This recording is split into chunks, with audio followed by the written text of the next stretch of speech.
Hello, Ava Vidal. Thank you so much for sitting down with me today.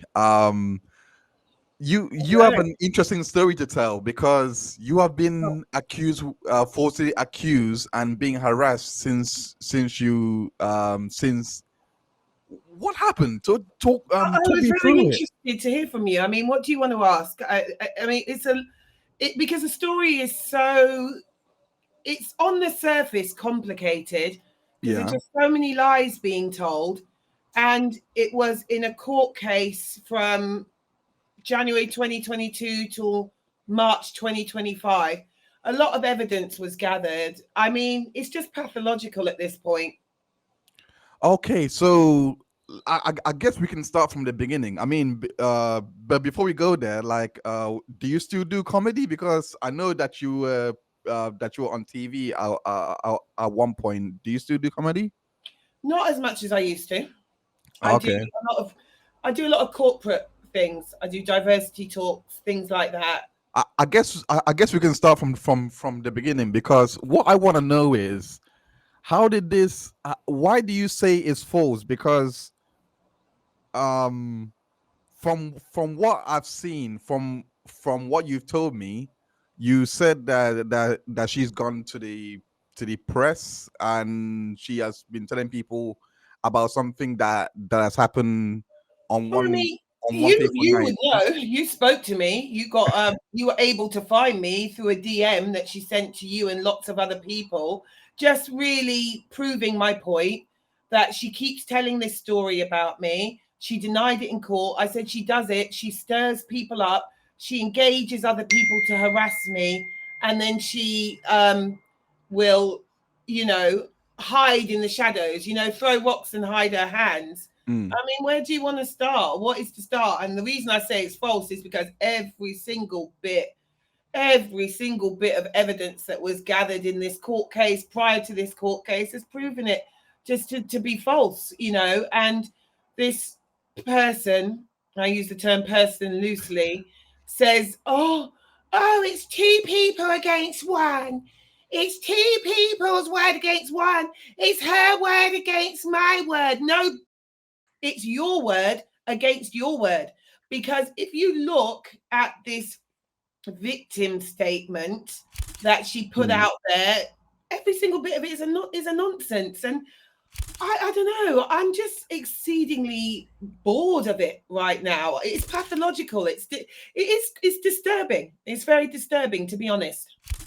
Because Okay. I think if the crux of it is if you are going to make a claim like the one you've claimed of an injury, I mean, it's not like you don't know and you haven't seen it yourself, and you're making this claim of injury, and you know that the other party was awarded your medical record that you of the examination you had done, and we know. I mean, I can't say what's in it, but I did speak to a lawyer actually, because she's continued again after the court case, and I've looked at the wording of the order. Now, the order around the medical record says I am not allowed to share the contents of that medical record.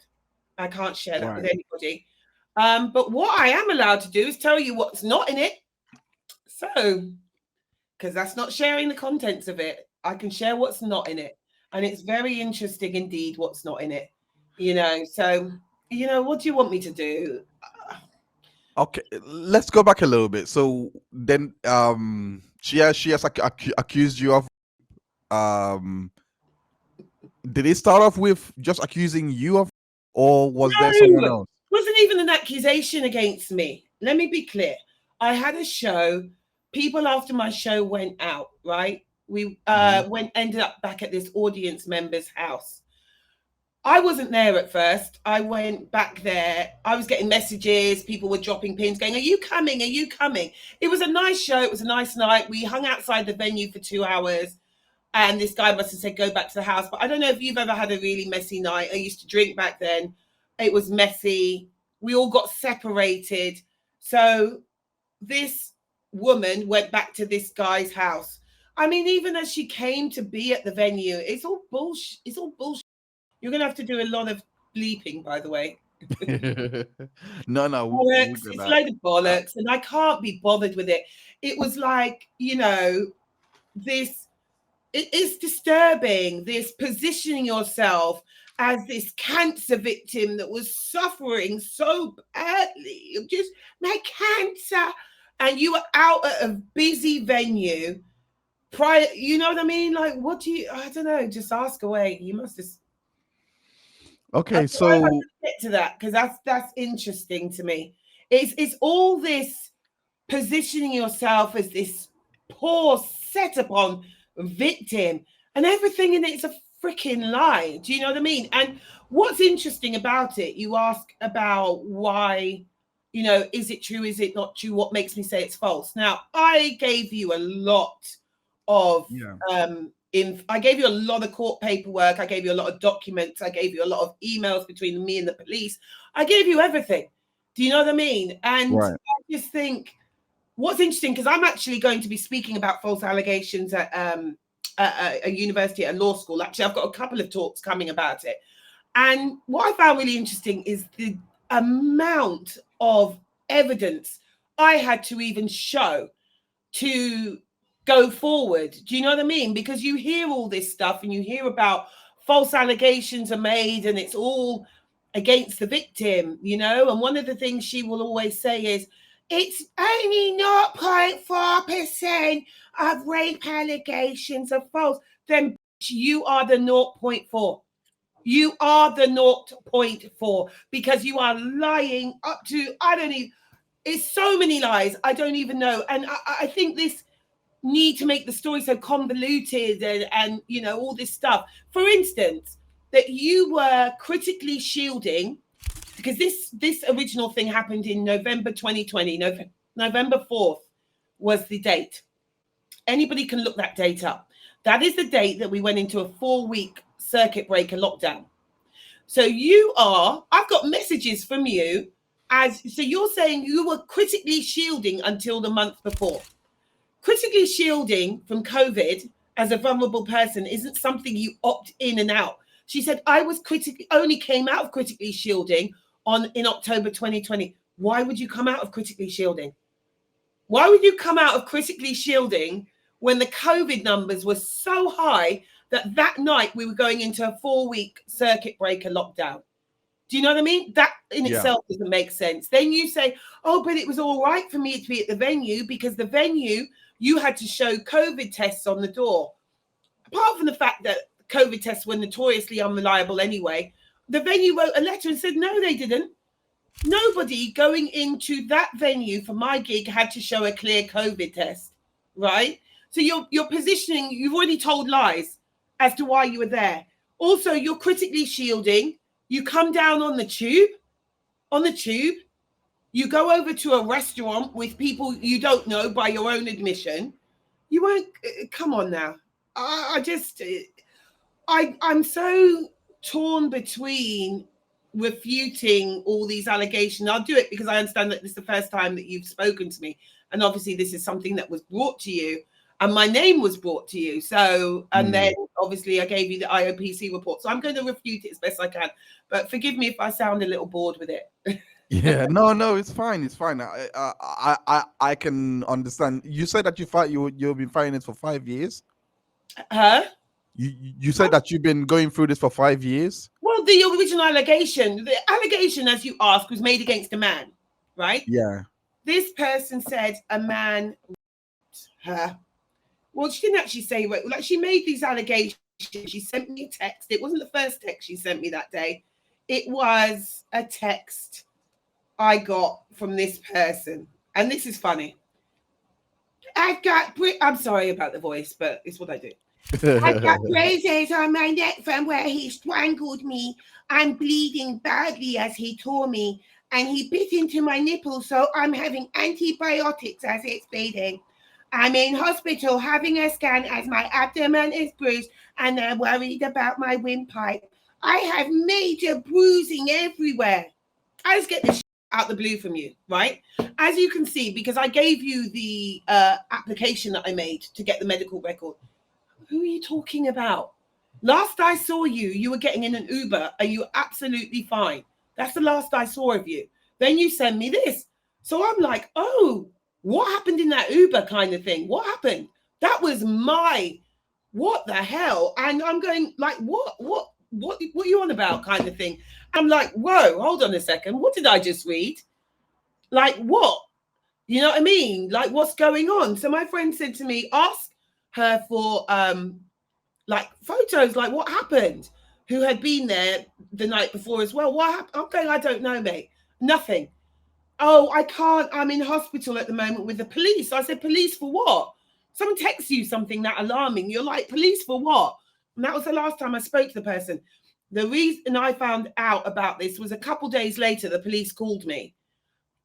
And they were saying to me, oh, you were at this property. She's making an accusation against the guy that was there and said that you were asleep. This is the first story that was given to me. I was apparently asleep in the room.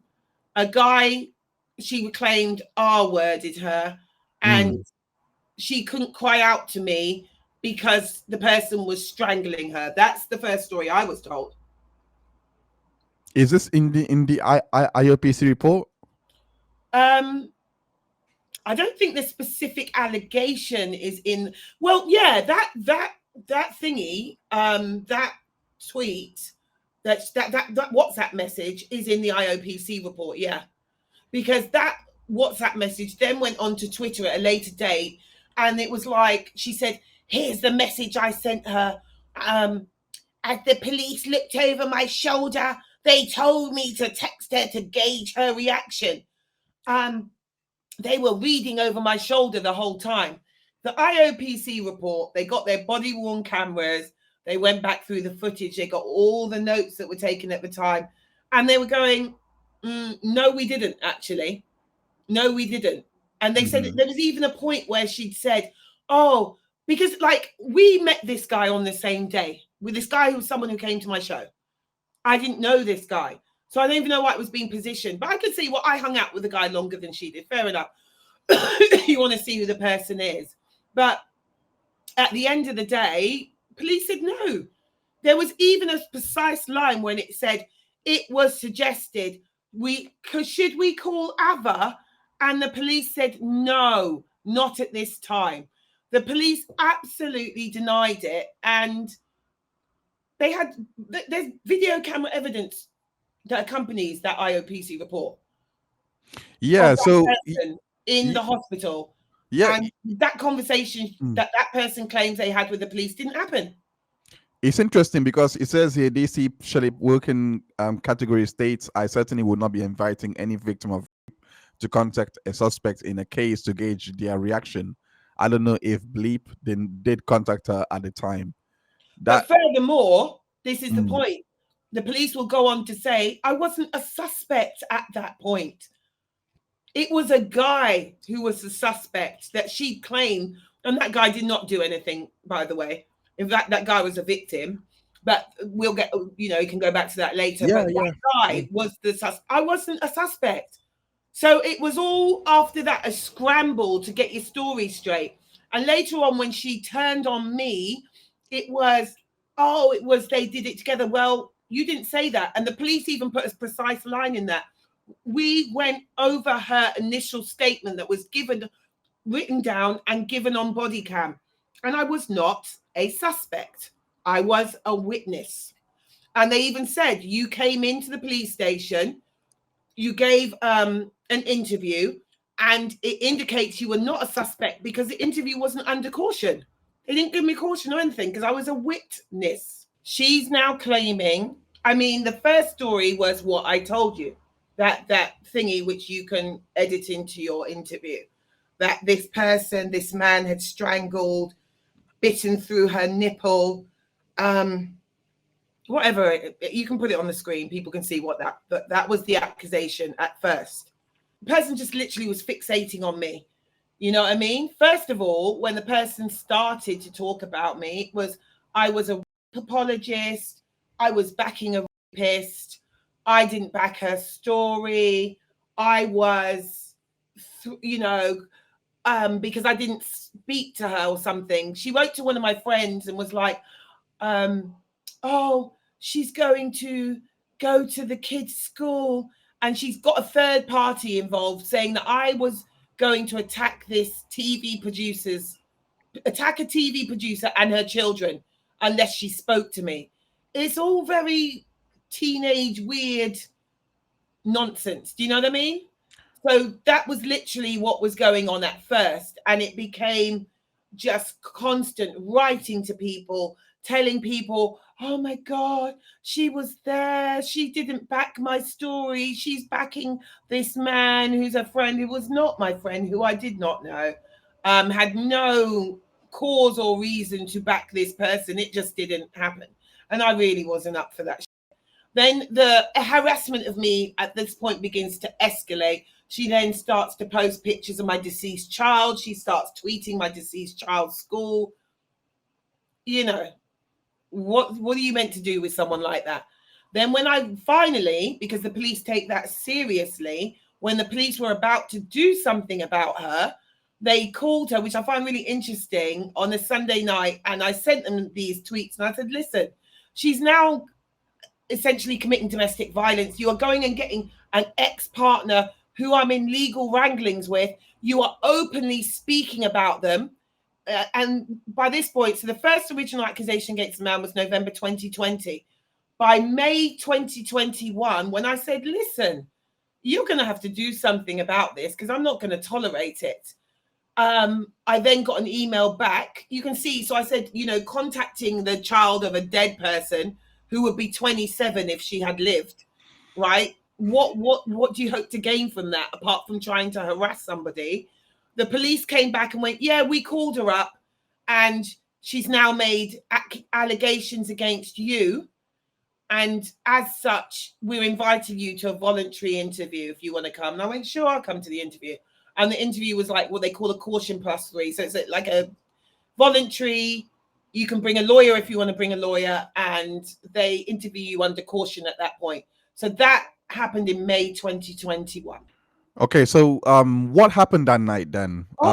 Could you walk us through that?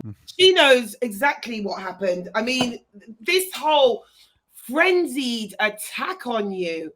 You were attacked and strangled, and we took it in turns. Where did all this come from? Like, literally, what are you on about? Do you know what I mean? It was seriously, this is what makes me laugh about it. You're talking about this guy who we were literally taking the piss out of, right? So this is what's funny. It's because nobody ever thinks a man could be in a position of weakness or anything. Do you know what I mean? That man was not in any position of power. He did not, we knew each other. He did not know us. Do you know what I'm saying? Mm-hmm. He did not know us. And I'm not saying there wasn't drinking and there wasn't silly behavior. There was. And maybe I should have sobered up and gone, oh, this isn't funny, actually. Leave that guy alone type of thing. Just leave him alone.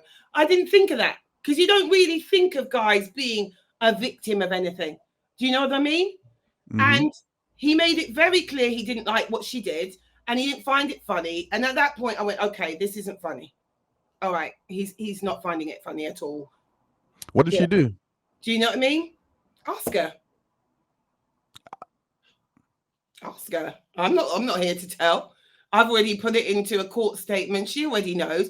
And I think this is what the crux of the whole freaking thing is. It's just like you want to cover up your behavior, but you just gone about it in a stupid way. And I'm not even saying she did anything really that was sinister. It wasn't sinister. It was people pissing about drunk. Do you know what I'm saying? Everything that happened that night was due to drunk, just people having a normal night out. So yeah, just messing about, laughing. Do you know what I mean? Asking the guy how big his dick was. Stupid. Do you know what I mean? Just silly stuff. So how it came to this, when everybody was laughing to the point where he wasn't laughing anymore. How it's become all this, and the guy was this vicious attacker. No, he wasn't. No, he wasn't. And I am aware that other people, because she was around other allegations that were made about him and other. I can't speak on that. I can tell you that. Do you know what I mean? Don't go, this whole dedication to building up this story and building up stuff around it. I don't know the guy to have any loyalty to him. I don't know anything about you. It's the first time I've met you that night. It's the first time she's met you that night. I don't know anything about you. I don't know anything about your behaviors later. I don't know about your behavior there and then. You know what I mean? In the after, I don't know what kind of person you are. Actually, I did have a bit of contact with him afterwards, and he's not my type of person. I think he's very rude, but someone can be rude. So what? If you can be rude, doesn't make you a pissed. He ain't my cup of tea, but that's it. Okay, so what I'm trying to establish is what she told the police and what she told you in court. So I just told you what she told the police. This was the first story that we got. The first story that I got was, hey, when did you fall asleep? And I'm like, what are you on about? This sustained all night attack cannot have been because they took the Uber accounts of everybody who was there who left. So Uber will tell you exactly what time they picked up people. So I'm saying, well, that's why I thought it was an Uber driver. Because I'm saying, God, what the hell happened to her in the Uber? Because I'm on the phone going, what? Hold on a second, what? What happened to her on the way home type of thing? Do you know what I mean? mm-hmm. Because I saw you leave. And you're now reporting injury to me that I know didn't exist. And you're saying stuff, you were, like I said, when the story advanced later on, first of all, she said the guy was strangling her, which she came back to. So just say you were strangled. Now, I've been a victim of domestic violence. I saw you there drinking hot coffee. You drank 2 cups of hot coffee, right? As someone who has been choked out by a man, not boasting, just a fact, it's, not even funny. You can't even swallow your own saliva, mate. You can't swallow. You'd rather spit your own saliva. How are you sitting there drinking coffee? And then she put in her court statement, I did get coffee. I can't remember if I drank it. If you'd just been choked out, you'd remember. You would remember. So there was a lot of things that she said as well in terms of, and injuries just grew and grew and grew and grew. So when the injuries and stuff grew, it was like, hold on a second, now you're just being stupid. And I just thought to myself, okay, because this could probably upset an average man, but it ain't gonna upset me. Because I'm a woman, I have female anatomy, and some of the stuff you're describing right there is anatomically impossible. It cannot be. You cannot have all these things and blood was spurting up in the air from between you. What have you got, a dolphin down there? What are you talking about? What are you talking? Shut up. Do you know what I mean? And I'm getting very bored of this, and I'm very conscious about how much time I will even give this nonsense at this point in my life. Because if you have been told that and you've seen the evidence yourself and you've been caught lying so many times, at this point, what do you want? What do you want from me? Do you know what I mean? So it started with the guy, and it was the original story. So the original story I was told was, you were sleeping. When do you think you fell asleep? What happened? How did you wake up? How did you see? I said, I wasn't sleeping. What are you on about? In an hour and a half window, I was not sleeping. What are you talking about? Right? So then after that, when I was called in for and I'll send you the emails between me and the police. I was called in for the police interview. At that stage, I was told that I was being accused of digital assault, which I didn't even know what that meant, to be honest. I was like, digital assault. Well, I can't have, because she's blocked from everything. And the policeman was going like, yeah, digital assault. And I went, she's blocked from everything. Like, how many times are you going to say that? And my lawyer was like, for God's sake, Ava. And he whispered to me. I was like, oh, digit. Yeah, nah. Don't Your talk hands. shit. Yeah, I didn't know what that even meant, right? So I was accused of digital assault. So all this stuff of my rapist, which she calls me all kinds of possessed, my rapist, my assailant, my perpetrator. Shut up, you idiot. Do you know what I mean? So that I was told at that point, So I said, well, how did I go from asleep and you couldn't get my attention because you were being strangled to now I'm digitally assaulting you? And how would you know it was me? Because I was told she said she did not see me. She said she heard my bracelets jangling, and I don't wear bracelets. So I showed photos. There's a photo of me on stage. There's video of me on stage, and there's a photo of me back at the house. Actually, there's two photos, and it's like God was smiling on me on that day for so many different reasons. One photo, I've got one arm around someone, and then the other photo, I've got the other arm. You can see my naked wrist. So then I said, I don't wear bracelets. Look at this. It would be very highly unlikely that I would be drunk and all of a sudden put on bracelets at 6 a.m. It doesn't make any sense. I said, the only thing I wear are these two rings, and this ring is from the Middle East, and it's got a spinning little bit, right, around it. So you can see the kind of ring that it is. This other ring, I mean, back then I couldn't take these rings off because I'd put on so much weight. I can take them off now. So I'd said, oh, I only wear these two rings. I haven't got any. So later on, when we came to court, the bracelet story was dropped and it became a ring story. And that also made no sense. And it's, anyway, ask away.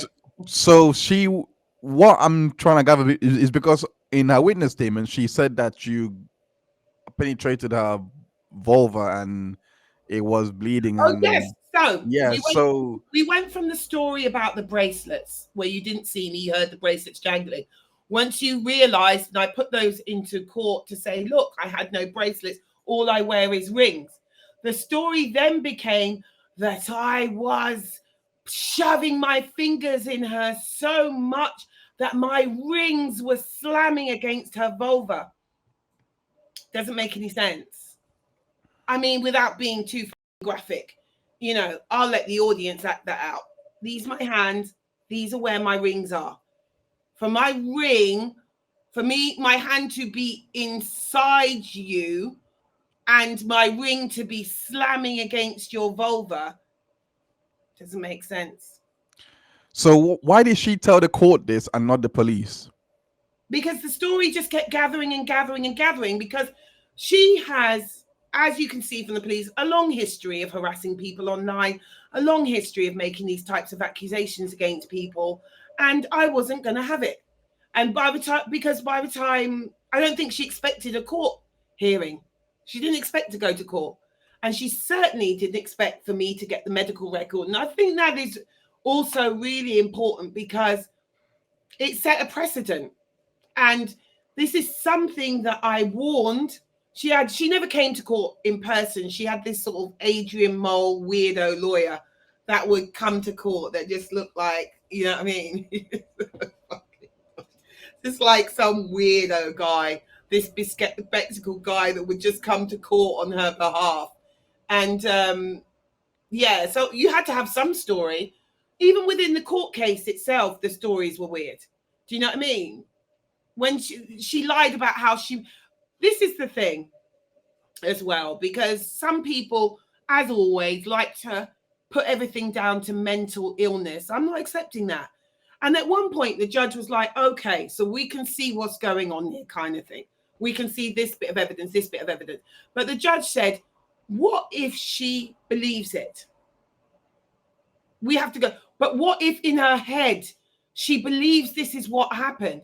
And I said, I'm not accepting that, because someone who believes that's what happened, that would be their story to the end. Yeah. You've seen crazy people who, oh my God, I was kidnapped by aliens. I was anally probed by the aliens. Mate, you sit those people on a lie detector, they will pass because they believe that. Do you know what I mean? And it's always those weirdos. You can't ever, I've never seen someone who go, I was taken by aliens and we had a cup of tea, we had a nice chat. How's your world? How's your world? There's always some crazy nonsense. But you could test those people and they would believe it. This isn't someone who believes it. This is someone who adjusts their story with no explanation. And I'm just like, what? Even how we met each other. It was like, it was my crowdfunder that brought my piece to me. And who does that? Who grooms a cancer patient so they can them? That's not how I met you. But do you know what I will do sometimes? I do keep receipts, right? And I will let someone talk and talk and talk and talk and talk. And I'm not even going to say what I have. And I let her talk. She made up this whole allegation of how I saw her online and I was attracted to her and I made a plan to get her. Didn't happen. She started to be online and she started to message me all the time, like just be. So in her first statement, she went, oh, she came up to me and she said she could use her celebrity contacts, please. Celebrity contacts, give me a break. To help me fundraise.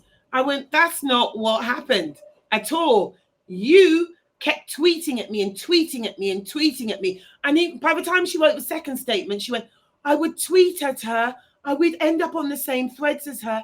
And sometimes she'd answer me and sometimes she wouldn't. That's very different from me stalking and grooming you. But that's why I said to the judge, no, I'm not going to accept this as any kind of defense or any kind of excuse. She doesn't believe it. She knows it not to be true. And she knows it not to be true. And she's seen all the court evidence. She knows the medical evidence. Do you think that the court case may have caused her to make up the story that she said? Because it's a massive departure from what she told the police. Yeah, but then you see, okay, what you need to understand about this person is I didn't back that story about that man. That was her fixating on me. From then, it was, I'm going to get her. So you need to understand that this person will, if this person sees that I'm getting on with my life, or I'm working, or I'm on stage, or like one time I filmed myself at a gig in Harrow, there's like 800 people, and I filmed myself telling a joke my daughter told me. My phone starts going off. People are going, oh my God, have you seen her timeline? And my rapist did this, my rapist did that. It's the weaponization of a rape claim, a sexual abuse claim. It's just been weaponized and it's just used to repeatedly stalk me. And I don't even get it because I don't even know what makes her think I'm the one. I don't even get it. So this, I'm like, what made you think I was going to let you get away with that? Do you know what I mean? And I'm not the first person. She has a track record of harassing people online. That is in writing from the police, because I've complained to the police many, many times, as I currently am. What can you do? So the incident was on the 5th of November 2020, and yeah, and on the 6th of November you blocked her. Do you think that may have caused her to start making up stories about you? Well, yeah. Well, the first stories was I was a rape apologist, right? And I was lying, and I was defending this guy, and I was going to come to her kid's school and attack another parent. And that wasn't just an innocent accusation, by the way. That woman worked at a TV production company, and my podcast was doing work for that TV production company. So these allegations and who she targets are not accidents. The guy that she wrote to is a TV writer and an author. She knew that guy had got his agent to help me out with a contract of something I was working on. It's not just random people that she does. And that's why I say she doesn't believe it happened and she's not mad. Do you know what I mean? Right. Let's talk about what was going on with the court case, because you sent me court sanctions, and that's what I found interesting. Who was she talking to? Like, was she talking to like publications? Like, what was going on when the court case was happening?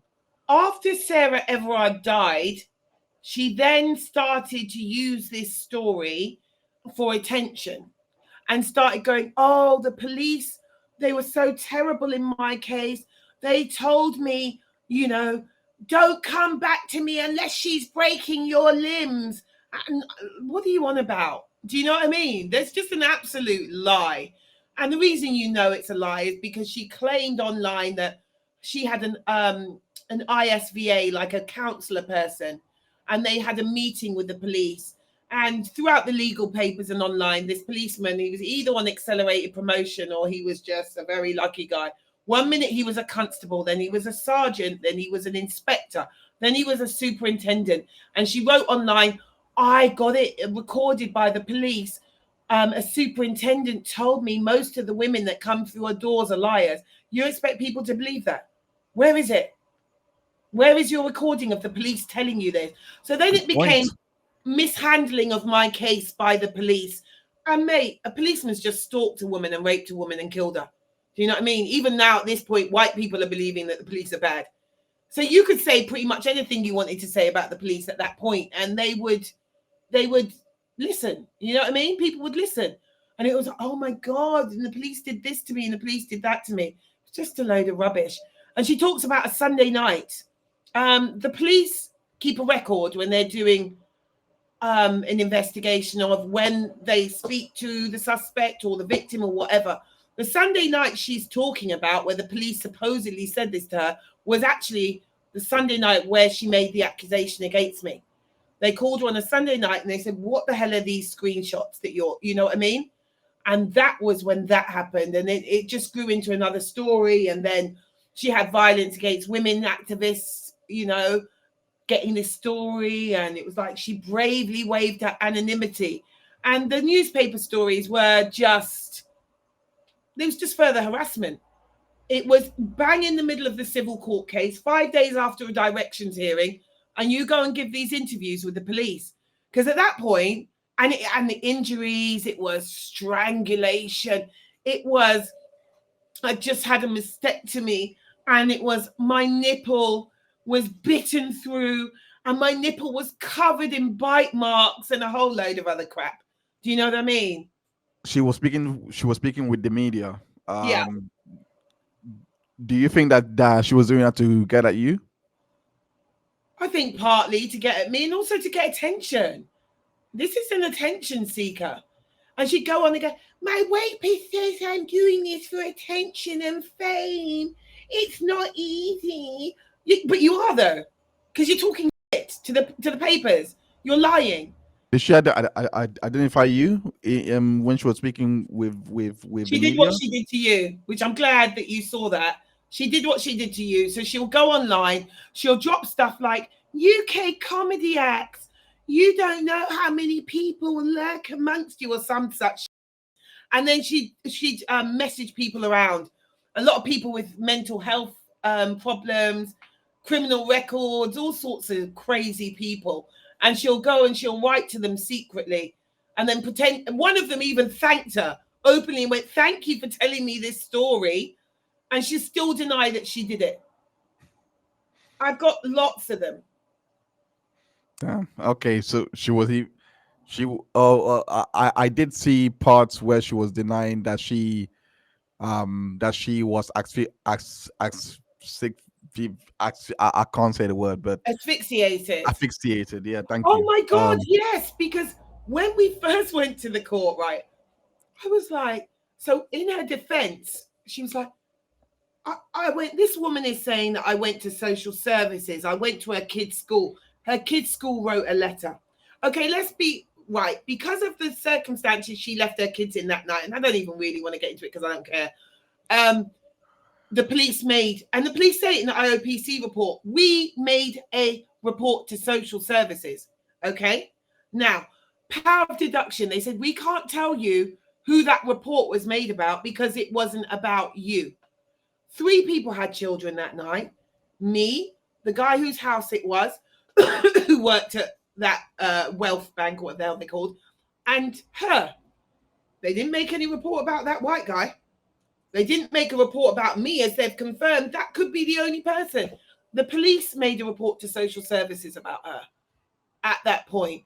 There was stuff going, she was online going, I went to her kid's school. I was up at the kid's school, you know, and I dragged the school into it. So I got a lawyer to write to the school. The school wrote back and said, Ava Vidal has never been in contact with this school. Do you know what I mean? And I didn't bring the school into it. You did. So it's like, oh, my kid's school. No, by you writing on Twitter that I was coming to your kid's school to attack a woman and children. What did you think was going to happen? The woman called the police. That's how I even found out about it. At that point in the beginning, I did not know who the school was at that point. It was after, because police got involved, and she claimed she was sent a message by me saying, you better talk to me, otherwise I'm going to attack this woman and her children. And then she said, oh, I've had a meeting with the school, I've come clean, we now know where the threats are coming from. And the school were like, we didn't have any meeting with this woman. So that became a police investigation. She got a harassment warning for that from the other woman, going, what the hell do you think you're doing? It's all very, because she basically didn't want this woman to work with me. Do you think that she was easily platformed when she went to the media? Yeah, I do. And I don't know if I sent it to you, but remind me to send it to you. I spoke to somebody at one of the newspapers that she was platformed in, and I said, mate, what is this nonsense? You know what's going on here. And my friend turned around, and I think this is part of the bigger picture. My friend turned around to me and said, when a woman comes to us and claims she has been, we're not allowed to question it. And this was a national publication. Yeah. I was like, what the freaking hell? So this is going back to what I said. For me to have to speak at this law school, for me to be working with this psychotherapist who, I don't know, she's writing some paper and she heard about my case, she got in contact with me and whatever. I've had to show so much evidence that this is not true. This story is not true that this woman's telling. But that's what I'm saying. It's always put out that, oh, victims or people who claim to be victims are at such a disadvantage. They're not actually. They're mollycoddled quite a lot. You can go to a paper and the paper cannot deny what you're saying. They said it to me straight out. We can't call her a liar. That is that's what we do. Do you think you speaking with me about this being a false allegation is could harm victims from coming forward? That's not my problem. It's not my problem. And I'll tell you why. Because all the time that this was going on, I was saying to her lawyer, I've shown you the thingy, hey, you might want to stop this because the repercussions, I'm going to do something, and the repercussions of what I am going to do, if she does not stop this, are going to have a knock-on effect for victims, genuine victims everywhere. Think about what you are doing. She'd go online, oh, my piece says that I'm taking the movement back 10 years. No, I think I said 30. You have done something that is so horrendous. Do you know what I mean? So when she's saying that, now I didn't just go and get the medical record, right? I gave you chance after chance after chance. And I'm there representing myself. Do you know what I mean? You're there with your team of lawyers, right? And it's just, it's pitiful. You know what I mean? God bless them. They didn't have much to work with. So I said, all right, if she's claiming that she had bite marks all over her, right? We can give teeth molds. Everybody who was at that house that night will give teeth molds. And they can rule you out from that point. So I said, let's go and do that. Let's go. She claimed she was strangled. She was treated for asphyxia, whatever. Okay, let's go and get our handspans measured. You'll be able to tell if somebody was choking you, the way she described graphically online that me and this man were taking turns in strangling her. Like I don't know at what point we both decided that we were BDSM experts, right? But, you know, at that point, let us measure our handspans, take our dental molds then. No.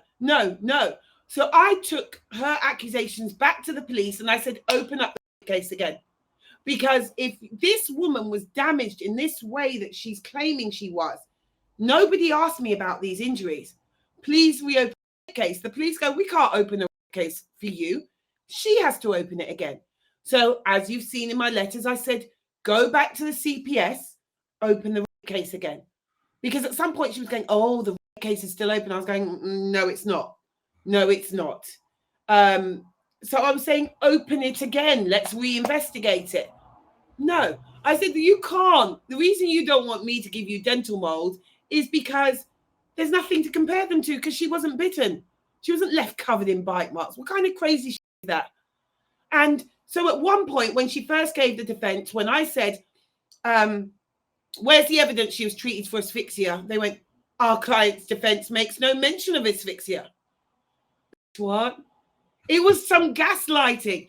I was going, okay, can you give me evidence of this? Our client never said that. Our client never said she was covered in bruises. I'm like, are you kidding me? Are you kidding me? So I'm saying, like, you know, oh, what were the other ones she denied? Our client never said that you went to social services about her. Our client never said that. I'm saying you did. And I'm putting the answer to the defense going, she said it right here. She said it right here. How are you denying? It was such gaslighting, mate. Did she also deny? Did she also deny that you with the vulva and that story hadn't come about yet? Oh, so she's defense in May 2023. That story hadn't come about yet. That story, she said, it was so weird. I think I'd have to look at it again. I don't look at her nonsense, but I think she'd said something like, "Oh, I was treated for by restraint." So I'm like, okay, where's the evidence? Where's the evidence? I never said that. You just said it. Like, are you? And then constantly asking for money, asking for money, asking for money. Sorry, and I've gone off on a tangent, but to answer your question, does it make it worse for victims? That's not my problem, and it's not my fault, because that person was given every chance. And I said, if you keep doing this, I'm going to make an application. Because at this point, the judge is like, what the hell? Do you know what I mean? 1 minute you're saying it didn't happen.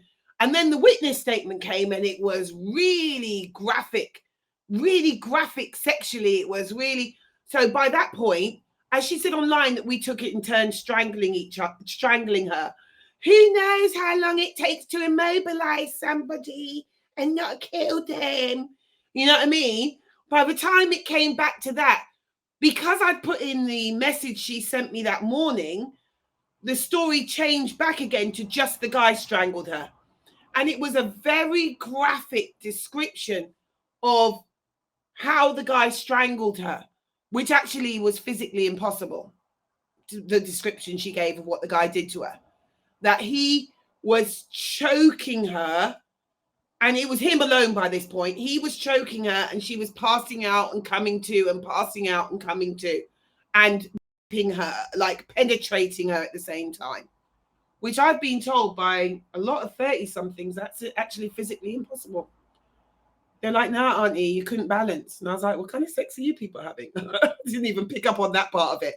So it was just impossible what she was saying. So at that point, I then said, I'm going to apply for the medical record. And that was I let her go on and on and on and on and on, to the point where a judge is seeing somebody who's been accused of a crime like this, and the accused is the one saying, let's go back to the police. Let's open the case again. I was never told about these injuries, so let's go and check them out. Check them out against me. Check my handspans. Check this. Check that. If somebody bit you and bit all around your nipple and stuff like that, there would have been DNA. Let's check that. Do you know what I mean? Everything was denied. Why would you deny all those things? So by the time I asked for the medical record, the judge was like, that, have it. You know, do you know how much of a liar you have to be for a judge to give you something so intimate? Do you know how much the case has to, do you know how much evidence has to be stacked against you? And I showed you the application and the evidence that I gave with it.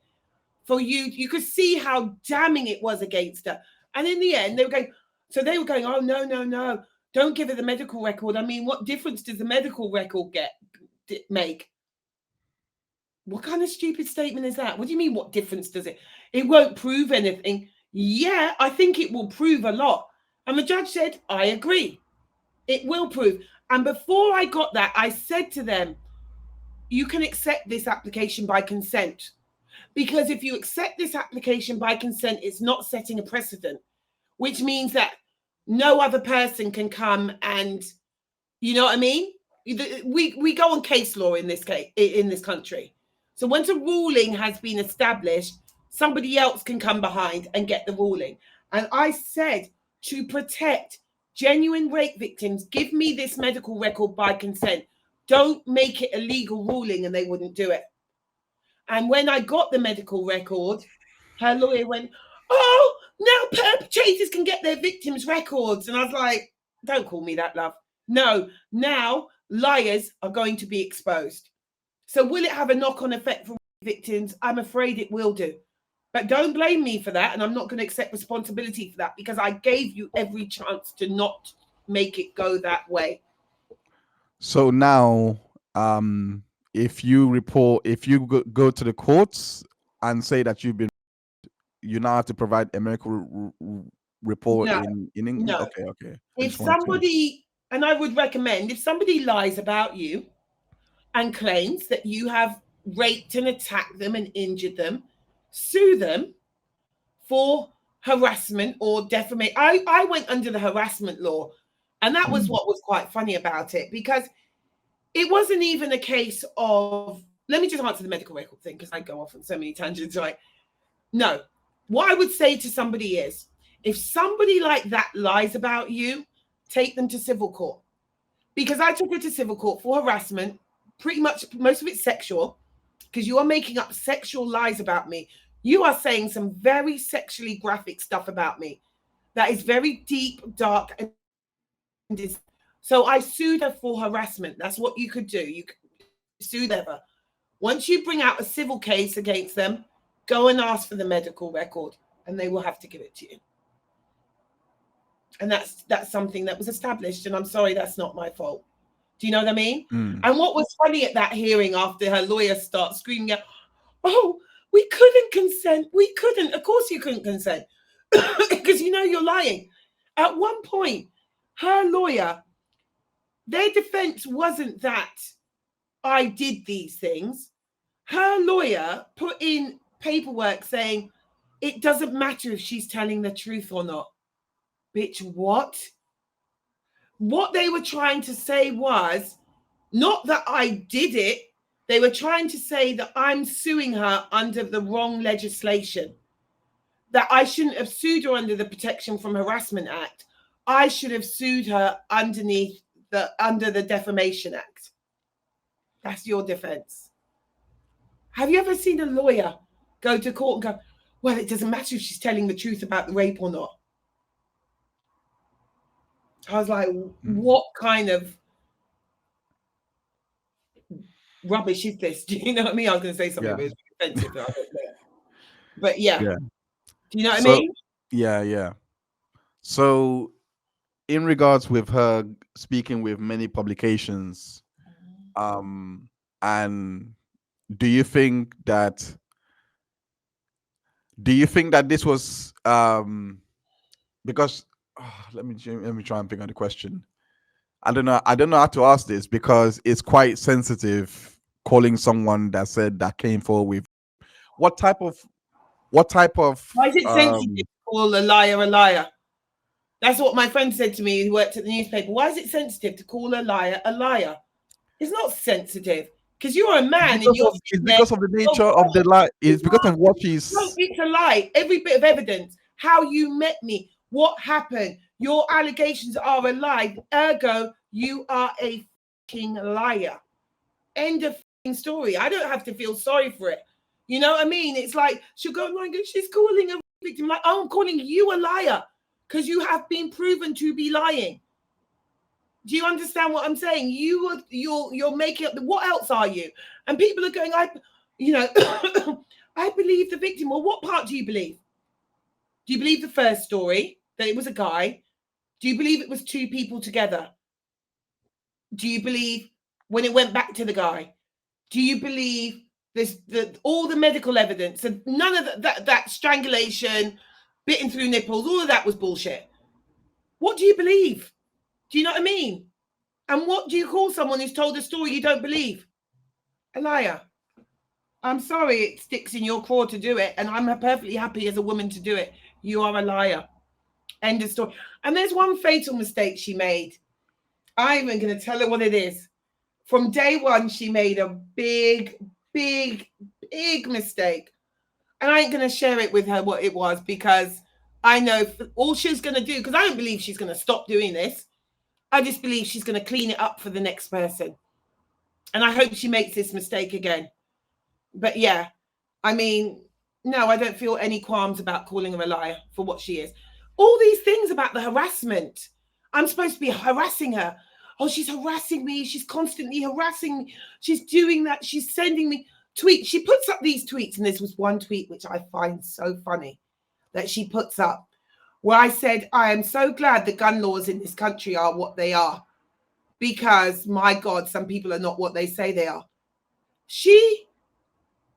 I'm thinking, this bitch really read that and is telling people I'm threatening her with a gun. I meant she would shoot me. But of course, I'm black, so I must be the one with the damn gun, right? I meant you. You're insane to the point where I'm thinking to myself, thank God the gun laws are what they are. Before I get, what's that, Selena or whatever that singer was called. So no, I have no qualms calling this woman a liar at all. At all. What mistake did she make? You said that she made a great mistake. What mistake did she make? It was fair. Well, I'm not going to tell her. Well, I'm going to put that out there and tell her for when she goes and does it to someone else. Because I'm not the only one she's done it. You can see it from the police letter. They went, oh, she did this. She made a false allegation here. And that's why the false allegation stats are wrong. This case has not been reported as a false allegation. When I was saying to the police, this is a false allegation, they go, well, you know, oh, look, I said, look at this previous case. They went, oh, yeah, we can see this case, but she was given a warning on the telephone. Really? You make a fake claim and you get a warning on the telephone. The police went, oh, yeah, we can see this case is very similar to yours. Neither of those are reported as false allegations. So who's to say the stats and those things are right? They're not right. There's probably loads of this going on. And I do wonder how many men are in prison because of this. And, you know, and I hate her for that. I hate her more than the false allegation, more than what she's put me through, more than what she continues to attempt to put me through, because quite frankly, I don't look at her anymore anyway. Couldn't give a f***. But this made me have sympathy for cis-het men. And I will never forgive her for that. Because my whole brand is hating men. I hate you lot. No disrespect. I'm not really into you lot. But at the end of the day, you lot are wicked, evil bastards. In particular, nationalities are worse than others. And even my comedy is my men hating. And you know, all this time, I would hear men saying, men will go, talk about an ex and go, oh my God, she's crazy. My God, that's crazy. And you'll be like, oh, let me crazy. All these. But you know what? In future, if a man says to me, that's crazy, maybe that might just be crazy. And that's what I won't forgive her for. We've been telling you guys. I'm honestly, and it's quite interesting because the demographic of friends that I have, right? Like gay friends, got a lot of gay friends, gay male friends, and they'll be like, maybe she's not well, maybe she needs help. You tell a straight guy the story and they go, oh yeah, get that. There's no questioning of it because they know. Do you know what I mean? So she's changed my perspective on life in that way. Do you know what I mean? Yeah. Well, I've changed as a person because I just don't, you know, and it was this harassment. She could put up, you saw me report 2 people and get 3 years of swearing and harassment. Where is my harassment of you? Because all I can see is that you seem to count being taken to court as harassment because you can't produce anything. And the court gave you a chance and said, if you want to raise a counterclaim against me as the claimant, she could. She couldn't raise a counterclaim because it's not true. All these tests and texts and stuff that she claimed, where are they? Oh, my piece that said this, my weight piece said comedy about me, my weight piece, where are they? I'm not harassing you. Is she will just sit there and project her madness onto me. Do you know what I mean? And then just use loads of flying monkeys to attack me for this, for that, for the other. And I'm just not that kind of person. I just don't care. Do you know what I mean? I don't. I actually had an argument with somebody yesterday because they sent me a screenshot of hers. And since the court case has been over, I'm not interested in you, love. I'm not interested. I had to comb through your dreary shit for a couple of years. I had friends sending me and going this, that, the other. I don't care. So tweet away, carry on. I have people who, well, not even really me that look at it, but there's some psychotherapist, probably the best person to look for it, who's working on a paper on something that I'm working, and she will look at it. And I've told her before, do not send that to me, because at this point, you're just disturbing my peace. If you've gone nearly 5 years, you've had all this evidence against you, and you're still carrying on, at this point, where are we meant to go with this? No idea. Well, I appreciate you speaking about it to me, because I appreciate you actually taking the time to go through all of the evidence. And yeah, it was overwhelming. You really are the receipt queen. I will say that. Like, you really came.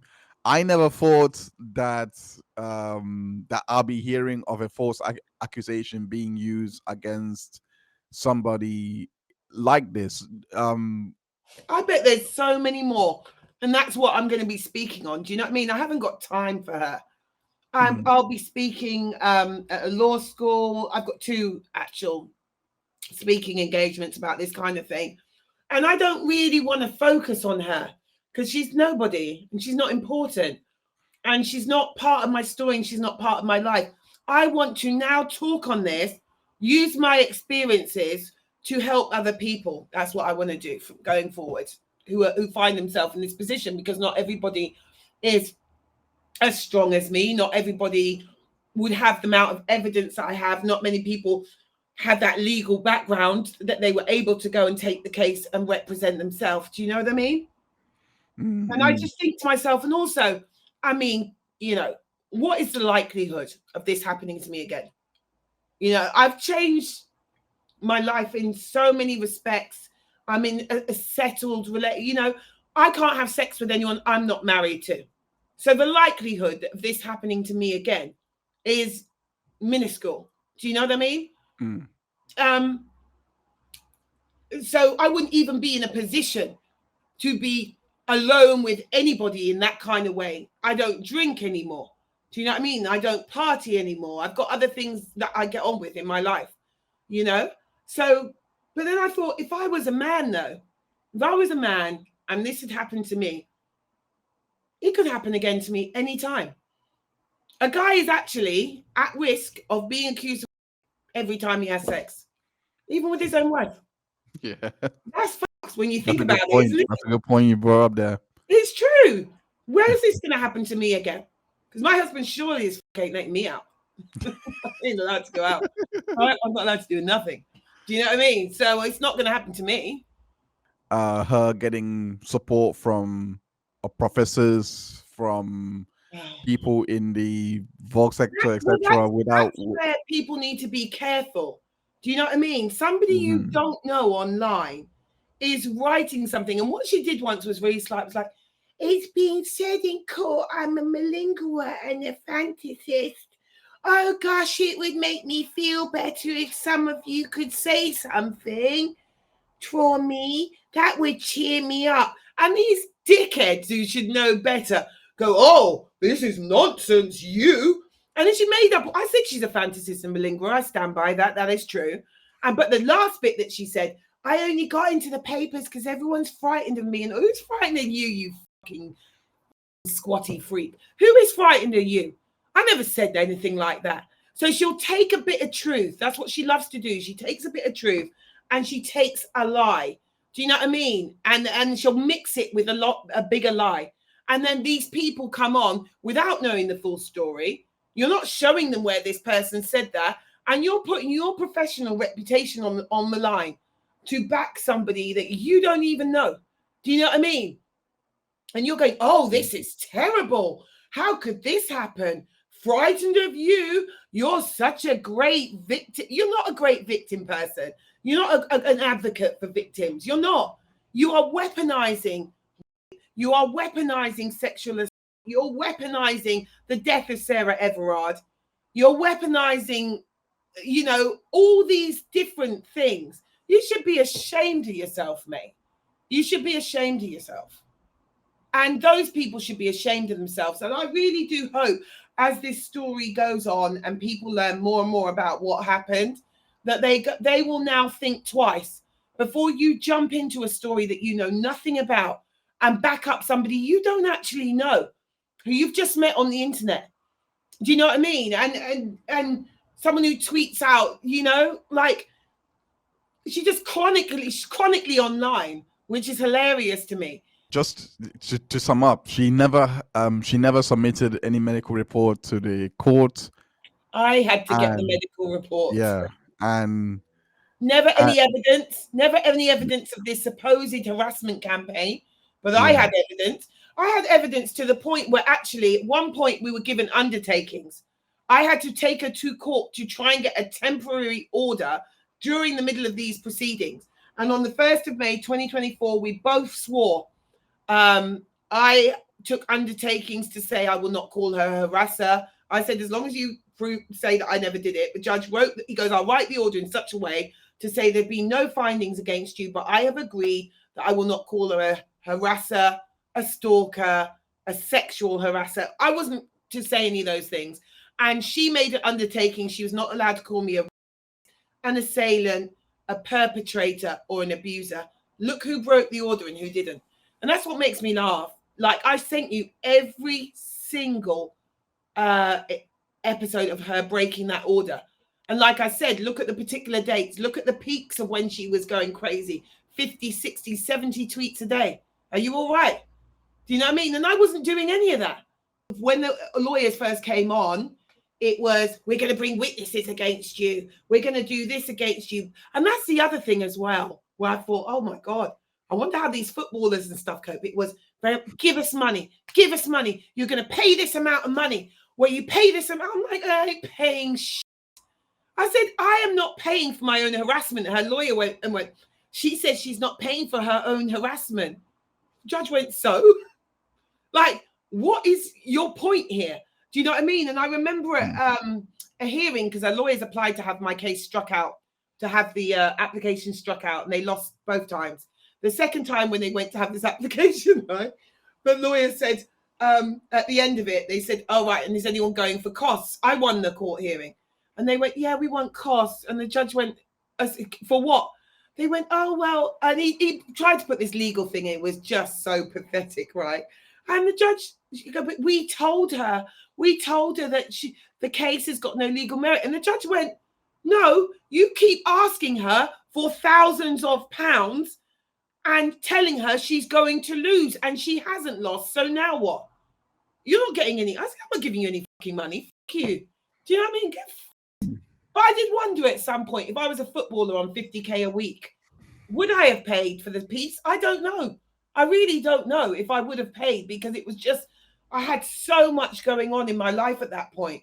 At one point, she was asking me, and that's why she goes, I'm like, hey, wait, BCA, I'm doing it for money. You asked me for 5k for loss of earnings. She said, oh, because if I have to stop tweeting about her, which is my job, I'm going to lose earnings, and we want her to pay surety. They were asking to go through all my bank accounts. They wanted all my financial detail. Oh, you must pay 5k for what? 5k for what? You fucking unemployed, jobless. 5k for what? Shut the fuck up. Fuck out of here. Nah, man. I can see that. I can see how much this has bothered you for the, but yeah, come on, man. You're coming to me, you make up a story, and this is what is so funny about this. The last thing I'm going to say. What's so funny about all of this, right, is I'm going, hold on. Halfway through, I went, what happened to the guy? Not that he did anything. Hold on. What the fuck happened to the guy? Where did the guy go? He was the original, oh, well. And they thought they were so clever. And he went, she doesn't know who the guy is. How can you accuse a man of The man gets arrested. He's pulled in. They do whatever investigation they have to do. They downgrade him to under investigation. They come back to you a year later when all your toxicology report, oh yeah, because she lied and she told people we drugged her. But we'll leave that part of the story. She said that she was drugged.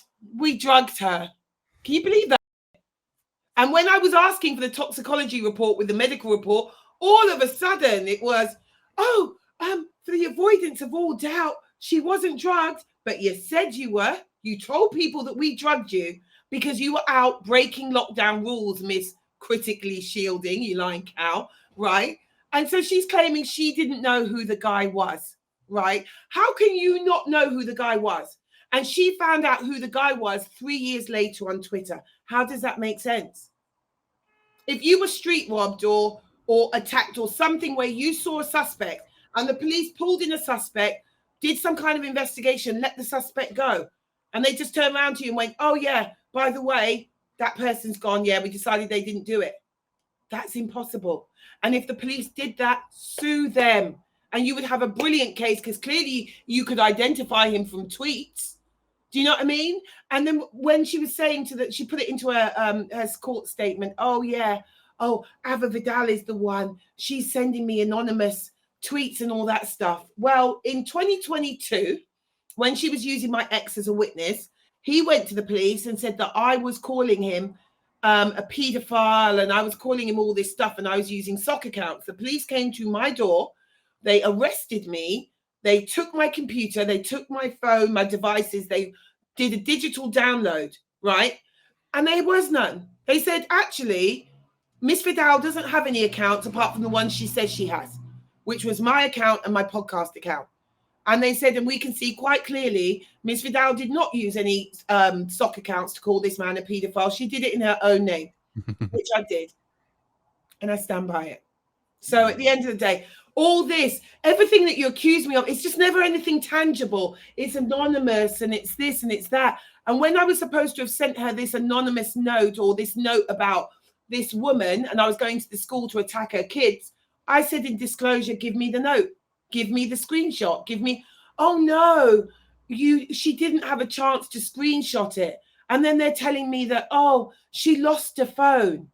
You lost her phone, right? But then on your Twitter feed, you're saying a few days later, look what my phone threw up from 2 years ago. But you lost your phone, yeah? Okay. I can't remember much more. Ava, thank you so much for saying that with me. Thank you. I appreciate it. No, I appreciate it. Looking at the evidence. And that's what I say from now on. Look at the evidence. Yeah, like before you go, let me just ask this question. How was this change, like if you hear a story coming up, right? If you hear someone coming forward with a story, how was this case impacted that perception that you would have? Like, are you quick to believe? Do you still No. And it's not just me as well. Everybody who was there that night, and we had this conversation as how we've changed.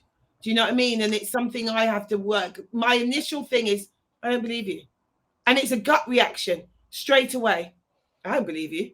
And I was like, oh shit, look how much I've changed. And I remember my friend's ex at the time, he'd said the same thing. He said, I hear the story now and go, my immediate reaction, I don't believe you. And that's a shame. But then, maybe you do need to have that healthy cynicism. You know what I mean? But I can see why they don't use victims of crime to determine what should happen to criminals. Because people have said to me, what do you think should happen to people who make fake claims? And I don't think I'm the person to ask for that. Because I'm not an impartial person. Do you know what I mean? I'm not.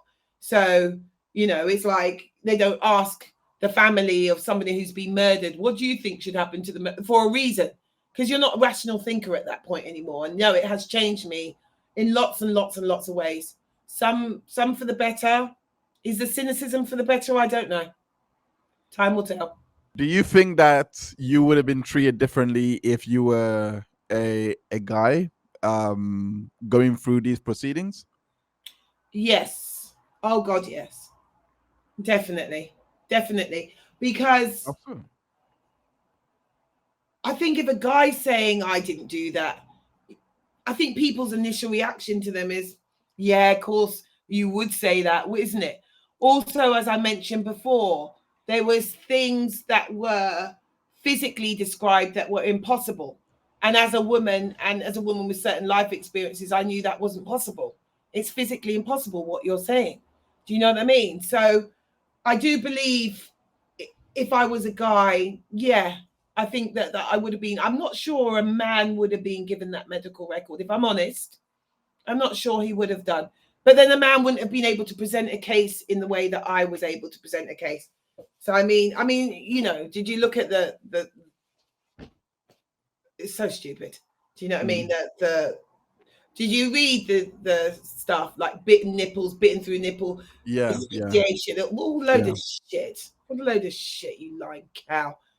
You know what I yeah. mean? Yeah, no, it's important to have your voice, Yeah. for to have your. It's important that you lend your voice to this because Well, I mean, I don't think I've ever heard of a woman before who's accused of yeah, rape. I mean, I Yeah. think, I think it is important. And I think it's important for me to say something and to speak on it because anytime you're trying to fix a man's behavior, you always go, well, haven't you got daughters? Haven't you got a mother? Haven't you got sisters? Haven't you got aunts? But haven't you got sons?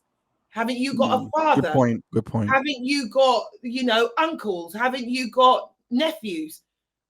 Do you know what I mean? So Mm. I think it doesn't go just one way. We all have to think about this kind of behavior and what you're putting out there. And actually, no, it's not on. It's not on. Okay. All Well, right. yeah. Thank you so much for sitting down with me, and I hope that you have a wonderful day. I will. Yeah. All right. Thank you. All right. Have a good one.